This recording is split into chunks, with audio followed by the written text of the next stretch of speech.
So at the very beginning this morning, Larry did ask for a show of hands, how many people were elementary teachers, how many people were secondary and principals. But I was sort of at the back and didn't quite see the hands. So can I just see a show of hands again? How many of you are teachers? Great. And school leaders, principals, vice principals, admin? Okay, good. Thank you. I want to assure you that despite the title of our book, The Digital Principal, it is a good resource for all educators who want to create a technology-rich learning environment for your students. And of course, because it is the digital principal, I'm going to ask us to get digital. So what I've done is I've created a Padlet. Have anybody here used Padlet before? Okay, so this is a really, and I'm hoping that you'll take away at least 3 or 4 really good tools to use in your schools after today. But Padlet is a really wonderful collaborative tool that's super easy to use. So I've provided you a link there. It's also on the handout in your package. And I've put 2 questions on the Padlet. And all you really need to do when you get to the link is just click, and you can do this even with your cell phone or your tablet. Just click on the screen and you'll be able to add a comment, and it'll be really interesting to see what you have to say. The questions just being, what are the challenges for you in your current role in terms of creating and supporting technology-rich learning experiences, whether you're a teacher or a school leader? So what I'm going to do for part of this talk is set the stage, and Carol actually did that really nicely when she was talking about the way knowledge is changing, the way we access information is changing. Most of what you'll see in the first part of these slides is from the YouTube video Shift Happens. So if you're interested in, you like that title? Yeah, that's good. Yeah, Shift Happens. So these are very current stats. 2014, and I do provide you with a link at the end if it's something that you want to see more of. So here is the fundamental question, or the fundamental challenge for educators today, right? Researchers are predicting that 65% of today's elementary school teacher or students will hold jobs that don't yet exist. So as a teacher, you are preparing your students for jobs that don't exist yet. What are the implications of that for your daily practice? And we're using technologies that haven't been invented yet in order to solve problems that we don't even know are problems yet. So check out these numbers.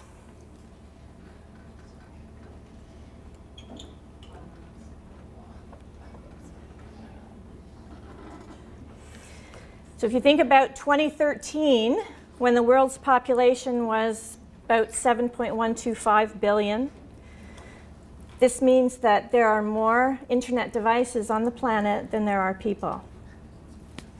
Again, what are the implications of that for you in your daily practice as an educator?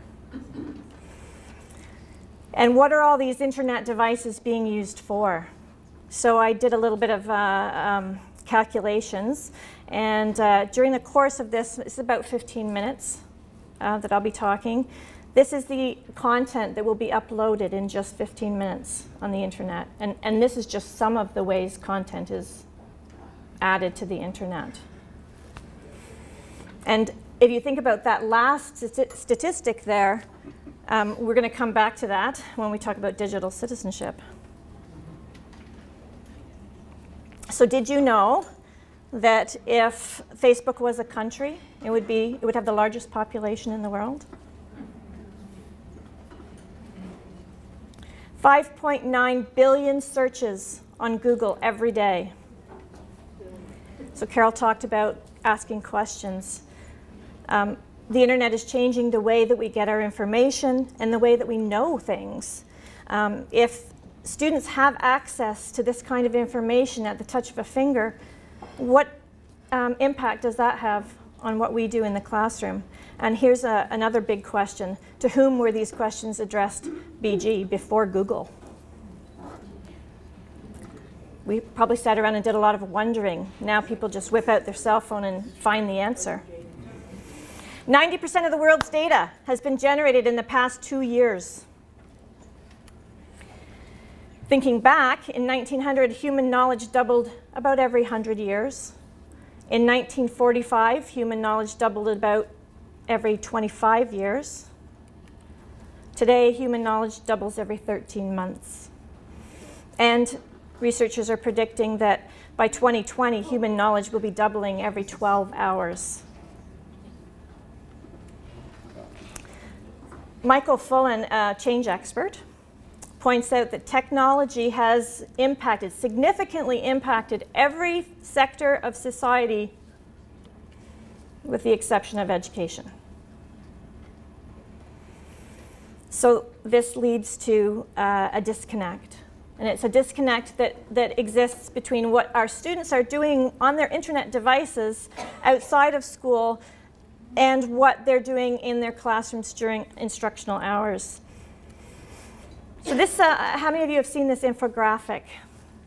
This is a pretty powerful infographic, and this was a study that was done with over 67,000 Canadian students, and it was looking at student engagement, intellectual engagement. And it's probably very hard for you to see, but it basically looks at grades 5 through grade 12 and the level of engagement that students are reporting and their teachers are reporting. So as you can see in grade 5, or maybe you can't see, it's small, 82% reported that their students were engaged. By the time we get to grade 11, it's only 41%. So what's happening out there? You'll see a slight increase in grade 12 that goes up to 45%, which is accounted for obviously by the people who want to pursue post-secondary studies. But I'm not here to scare you. I'm here hopefully to inspire you. What are we going to do about this? This is not going to go away, as you saw with the statistics. It's only going to increase at a rapid pace. So let's talk about what we can do about the disconnects that exist, and this is what we do, Anne and I do in the book. So in the book, in chapter 1, we focus on what it means to be digitally literate today. What does it mean for our students to be digitally literate? And we underscore the fact that school leaders don't have to be really tech savvy themselves. They just have to apply their existing leadership skills to the challenge of encouraging and supporting this kind of a technology-rich innovation. How many of you have ever used ThingLink? Nobody. One person. This is my new favorite tool.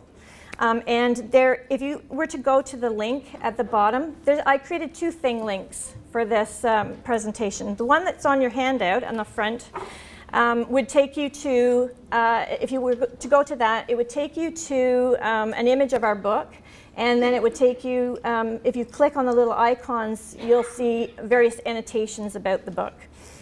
The one that I created here, which is the one that I want you to take away with you because I think it'll be a valuable resource for you, it has the 9, what we've identified as the 9 elements of digital literacies. And then if you go to that link and open up the ThingLink, you can click on any of those home icons, and it'll open up for you either a link or some information about a new digital tool that would facilitate students' engagement in each of those different areas. So I certainly welcome you to do that as I talk. I know that I noticed when I was watching this morning that a number of you had iPads and cell phones. Yeah? Do we have access to the internet? Yeah, here. Is there access to the Good question.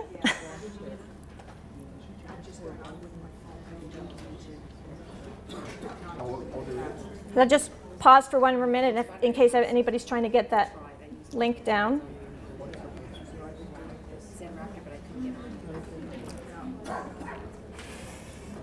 The other feature about ThingLink that I really like, and it's kind of cut off at the top there, but once you go in, you'll see that you have an edit function in the top right-hand corner.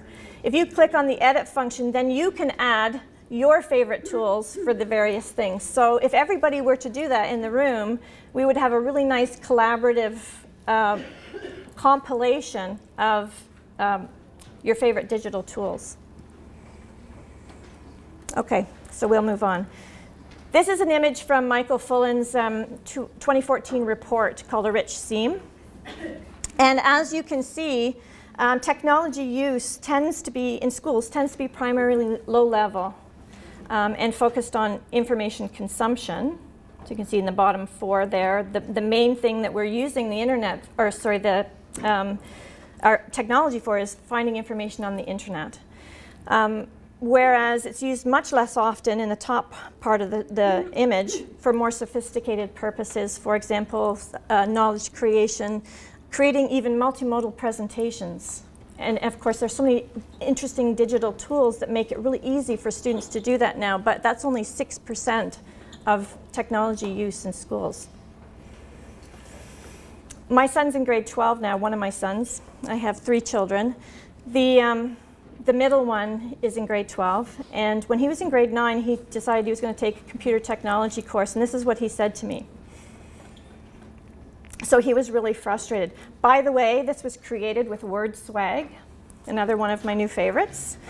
And WordSwag does come at a small cost. It's $2.99, but you can get it from Android or iPad on your devices.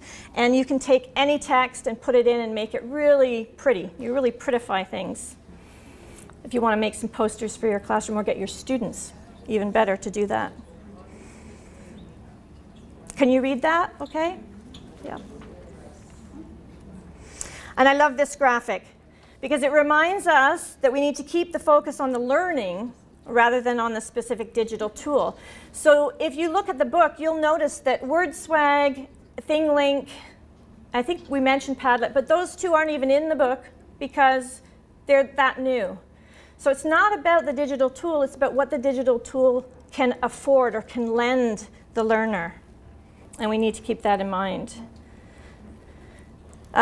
So in the digital principle, we build on these concepts and we address some of the gaps and challenges that exist for teachers and students when using technology. And we provide a framework for school leaders to apply to the challenge of using new technologies for in-depth learning. So there are a number of gaps that exist. And as I just mentioned, it's not necessarily about choosing the appropriate tools, although we do give some guidance about that. It's how we use them. It's the pedagogy that underlies the tools that's the really important thing. So we need to be mindful that we're not putting old wine in new bottles. We're not just applying a 19th century pedagogy to a 21st century digital tool. Heidi Hayes Jacobs, I don't know if any of you have followed her work, but I also include a TED Talk link at the end of this presentation for you to look at. I highly recommend it. It would be a great thing to show, for example, at a staff meeting. But she talks about the fact that we don't need reform, we need new forms. And so we talk about a new model. And on the left-hand side here, this is a traditional computer lab. I don't know, you've probably seen these. They might even still exist in your school. This is a recent picture from a high school in a school board that I work in.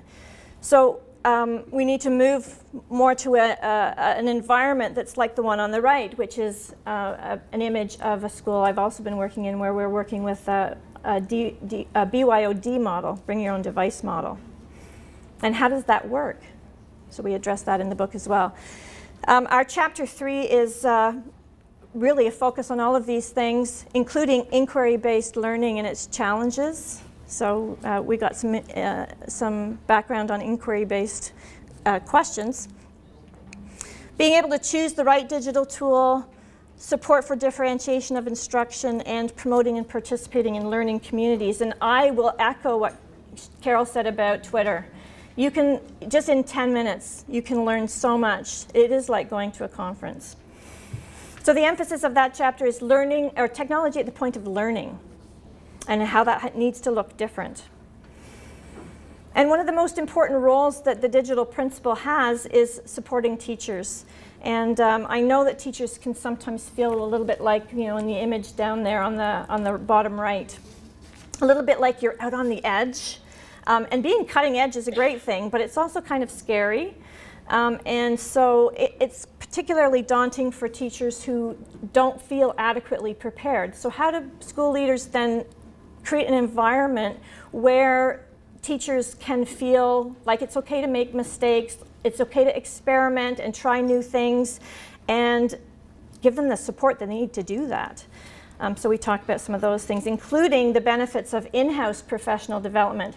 You've probably all gone to PD sessions where you've thought something, this is absolutely wonderful, and then you don't take it back to your school and actually apply it. It's best to do professional development in the context of your teaching in your school. So how can a principal facilitate that kind of thing?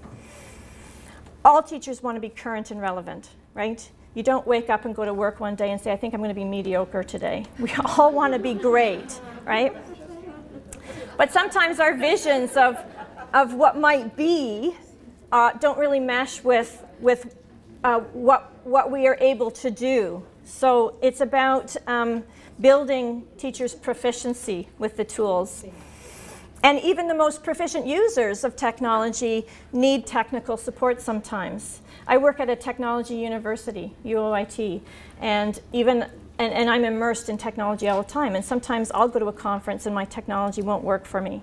So everybody needs that kind of support. And how do we get that? Especially when you decide you're going to use a tool that maybe the board office doesn't know about or doesn't want to support. I'll tell you a quick little story. I was doing a research project with some grade 7 and 8 students, and they were happily working away on Prezi. Probably all are familiar with the presentation tool Prezi. And they were in the middle of their presentations. You know, we'd been working on them for a few days. They kept saving them and coming back to them. And then one day we came in and the board had banned Prezi. So suddenly they lost everything because they had a new policy, but they didn't let anybody know ahead of time.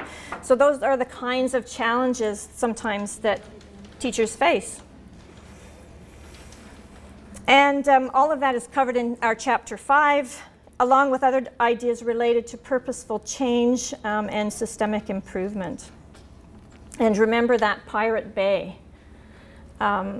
The over 2 million downloads, illegal downloads of music every day. It's really important for our students to be responsible citizens on the internet. And we've created a unit plan on cyberbullying that's included in the book and how it might be used in a school. We also talk about acceptable use policies and how those are developed, although a lot of boards already have them. Some schools have their own. Copyright concerns. We talk about remixing and mashups and things like that. It happens all the time on the internet, and students are engaged in these things. And we live in a copy-paste culture, but they don't. We need to teach them how they can do this without breaking the law, right? And also, we spend some time on teaching students to be citizens who make a difference in the world. And this connects nicely with Kathy's book, the importance of being agents of change in their own schools and in their own communities to support civic engagement through technology. So in the time we have left, and I don't think there's a lot, I want to give you, I built in a few minutes for you to play with the Thing Link so that you can actually look at some of those digital tools. I'd like to leave you with a challenge, and that's to explore some of those digital tools and to commit to learning a new one. For the principals in the room, sharing a new digital tool at every staff meeting.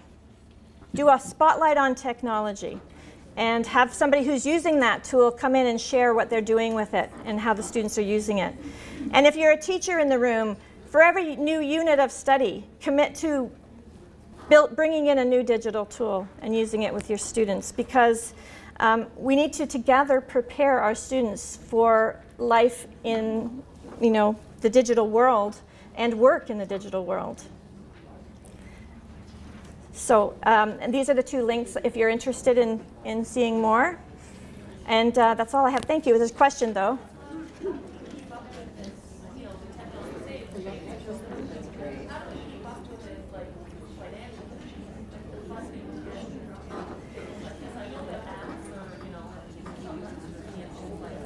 Yeah.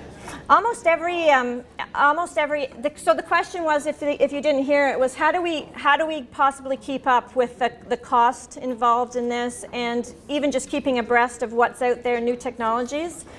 And my answer would be, first of all, get involved in a professional learning community like Twitter. Find if you follow certain thinkers, we have recommendations in the book about who to follow, and you follow technology organizations, you'll get a lot of this tweeted out to you daily, hourly actually, or by the minute. But in terms of the cost, almost every single program that I can think of comes with a free version. I mean, they all want you to buy it eventually, or you can get a school license, et cetera, et cetera, et cetera. But we always use just open source programs with the students that we work with. And then if your teachers love something, you can look into purchasing. But in terms of the actual hardware, my personal opinion is that BYOD is the way to go. And I know some boards are going that way. Did you address any sort of equity issues, the fact that some kids Yes. do not have these devices? Yeah, we do discuss the digital divide. The digital divide is still alive and well in Ontario, despite the fact that there are all these internet devices out there. But the digital divide is no longer really between who has access and who doesn't. It tends to be what kind of access they have. So, the student who has to work with, has to share a computer with 3 siblings to get their homework done, or the student who has high-speed, access versus dial-up, that kind of thing. But yes, we talk about how you always need to have a certain number of devices on hand in the school, even if you're using a BYOD, to make sure that they have, like every student has access. Okay, thank you very much.